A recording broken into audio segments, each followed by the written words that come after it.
Hello and welcome to the Defense and World Affairs Monitor. This is Parag Amalnerkar. This channel brings you a fortnightly overview of key defense developments and geopolitical shifts that are shaping the global landscape. Let's get straight into some of them. Over the last 2 weeks, we've seen significant developments across India, flashpoints in the Middle East, Ukraine, and even the high seas. Let's start with India first. India tested the Agni-3 IRBM, the intermediate range ballistic missile, with a range of 3,500 kilometers, which brings most of Asia into its target. This is after a NOTAM was issued in the previous week of February. Typically, India has been issuing NOTAMs frequently. Not every NOTAM has resulted in a missile test. This is clever signaling. This has been done to deter Chinese vessels that are operating in the Indian Ocean, trying to spy on Indian developments.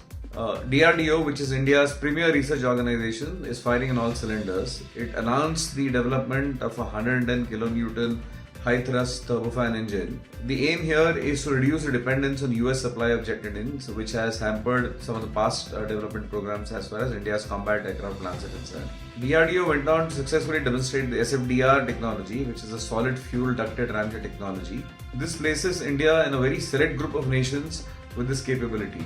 On naval modernization, India is on the verge of signing an $8 billion submarine deal with Germany. These are the 75 PI submarines.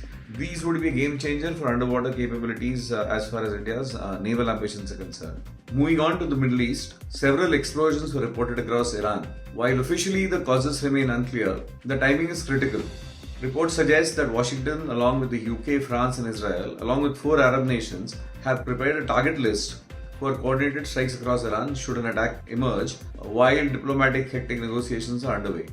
Meanwhile, a US Navy F-35C shot down an Iranian UAV that was attempting to surveil the USS Abraham Lincoln, the carrier strike group that is already stationed there to build pressure on Iran. Russia, China and Iran are conducting live fire exercises in the Gulf of Oman and the Indian Ocean. It increasingly is looking like it is America versus the rest of the world. Russia in fact has deployed one of its most advanced frigates armed with Zircon hypersonic missiles. The oceans are now contested space. It remains to be seen how these unfold. Meanwhile, it is reported that Abu Dhabi plans to halt its trillion-dollar investments in the United States following a deal that the Trump administration has struck with Saudi Arabia, a defense deal. This again indicates fissures across the Middle East. It is not operating as a single bloc.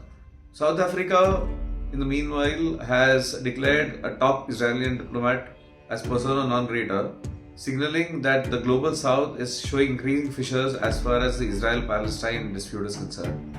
On the Ukraine-Russia front, diplomacy and warfare seem to be continuing in parallel. The second round of trilateral talks between the United States, Russia and Ukraine was scheduled in the Abu Dhabi for the February 4th and 5th. The outcomes of the talk remain unclear, but reports suggest that the primary deadlock is on Russia's insistence of full control of Donetsk in the eastern Ukrainian region. Meanwhile, the battlefield has a completely different story. Reports suggest that Russian forces have made significant advances within further Ukrainian territory, namely Kherson and Stepanivka.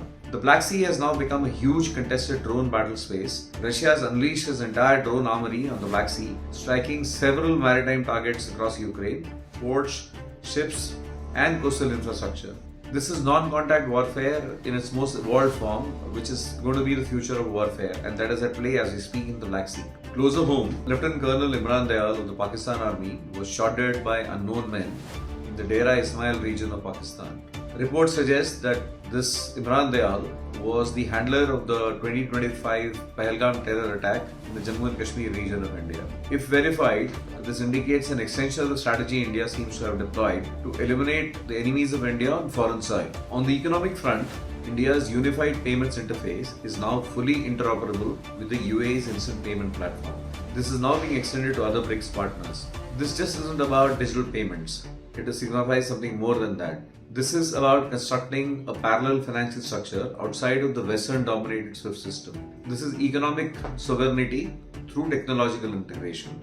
These are significant moves that are reshaping the global order. Let me summarize the last 2 weeks. India is rapidly modernizing across all domains, air, sea and land. Missiles, torpedoes, engines, everything is on full throttle, preparing for a likely scenario in the near future. Ukraine and Russia both seem to be fighting hard while preparing to negotiate. Territorial gains seem to be used or will be used as likely bargaining chips as the diplomatic rounds of talks progress. The US is now facing a coordinated challenge from Russia, China and Iran across multiple theaters. These are new axes forming, new multi-alliances forming. Like I said, it is going to be America versus the rest of the world if things the way they are continue to play out. Meanwhile, explosions in Iran, US-Iran confrontation, and the fractured Gulf alliances are all something we haven't seen before. It is simultaneous operations, multiple theaters. It is a conflict the world over with no clear adversaries and foes emerging. But clearly the dust will settle and we will see a reshaping of the global order in the coming months or the year. The global order is being contested in real time and we are your monitor into these developments. If you found the analysis valuable, please like, share and subscribe. Share it with those who would like to be informed on these developments. Please drop in your analysis as well. I shall read them all. Happy to learn, happy to engage. As things progress, we shall keep coming up with these episodes. See you in the next episode 2 weeks down the line. Thank you for watching.